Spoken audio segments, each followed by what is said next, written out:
Stable Gold Hospitality fell into the event hall space actually by accident.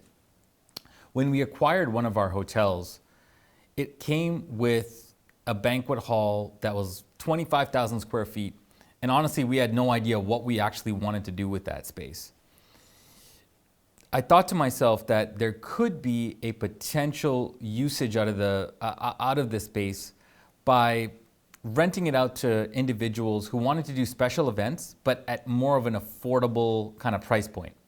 You know, if you think about it, most event hall spaces across the US that I know of are kind of really aimed towards that higher end market. So if you want to have a wedding, if you want to have a special event, you're going to be paying a minimum of $5,000 to $10,000 just to have that special event, from renting the space to having a caterer and all that kind of good stuff.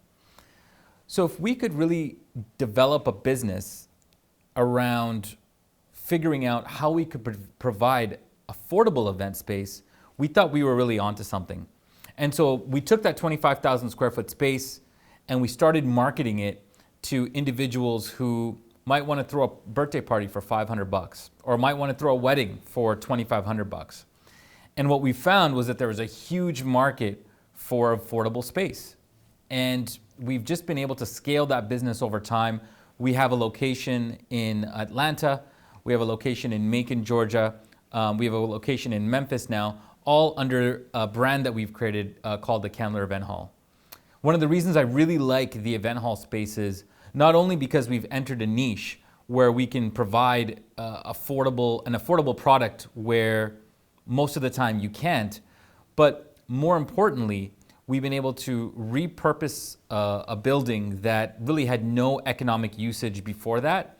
We help individuals really celebrate special events when in the past they might have not been able to do that because they didn't have the budget for it. Lastly, the economics of the business are fantastic.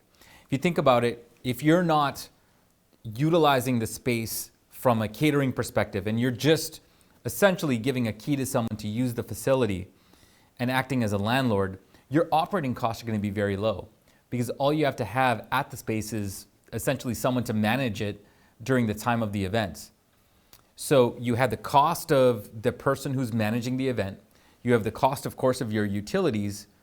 And then if you have a large enough space and you have 3 or 4 events going on a given day, well, you can do the math. At $1,000 an event, and you have, let's say, 3 spaces in a large hall, that's $3,000. And what's your outgoing cost? It's going to be a lot less than that. So the event hall space is a way that you can make a very high net profit very quickly without a very high barrier of entry. You can get into this market at a very reasonable cost. Because remember, a lot of event halls, especially the large banquet halls that were built in the 1980s, don't really have a great usage right now. And you know, unless you're willing to put in millions of dollars or even hundreds and thousands of dollars into a space like that, you're not going to get top dollar for the space. So if you can take a space, renovate it minimally, and then try to get a higher occupancy in the space at a lower rate, you can really maximize that business potential at, once again, a very low acquisition rate in terms of when you acquire the property.